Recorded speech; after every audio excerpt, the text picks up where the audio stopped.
yéen a ngi ci sunu people TV di chaîne YouTube bi leen di jox xibaar yi gën a wóor te leer wéy leen ci abonné ngir ngeen mën a dund xibaar yi wóor te leer moo xam actualité politique sport people buzz société lépp luy xibaar bu gaaw fii rek ngeen ko mën a amee bu ngeen bëggee jàllale seen ay publicité ci chaîne bi moo leen ñu gaaw ci sunu numéro service commercial 77 732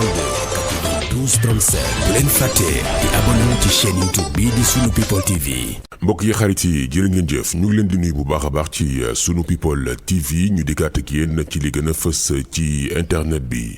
nag ba tey coowal Aïda Diallo mu ngay wëy gannaaw bi nga xamante ne préfet bu Mbour daal dina koy tere lépp loo xamante ne manifestation la foofu ca Mbour ci Médinatoul Salam. Aïda Diallo nag mujj na joxe li nga xamante ne moom moo di ndigal ne képp koo xamante ne am nga wàll ci màggal gi na nga ñëw jël ko te daal di dellu màggalee ko fa nga xamante ne fa nga jugee waaye nag kii di Serigne Modou Bousso Dieng moom dafa mel ni ku doon xaar ñu laaj ko ci mbirum Aïda Diallo ndax yàq na ko lu mel ni xeme ci li nga xamante ne laaj nañ ko ci ak sunu mbokk yi di waa Seneweb moom na bañ ko ci laajee dafa ne soxna Aïda Diallo kenn warul négocier ak moom wala ñu koy ut kenn ku ñu koy jubaleel dafa war a dox ci ndigal bi nga xamante ne Serigne Mountakha Mbacké daal dina koy wax muy bàyyi lépp loo xamante ne wàllu njiit la ba noppi di delloo ko ci li nga xamante ne moom la yonent bi sallallahu alayhi wasallam doon wax ne jigéen mënul jiite góor beneen mbir tamit wax na ko ci nee na li nga xamante ne soxna Aïda Diallo ñu ngi ko koy bayal kenn waru ko bayal leen bu fekkoon ne ci moom dong la des dina xam ne lépp dëgg la ndax nag jigéen mënul nekk li nga xamante ne moom moo di marabu maanaam sëriñ te li nga xamante ne moom la lislaam woote loolu àndul ak sax jigéen di jiite ay góor waaye ña koy topp tamit ñoo ko def ndax nag bu ñu toppoon ci li nga xamante ne moom moo di wàllu sunna ak lu ni mel ak Serigne Touba na mu ko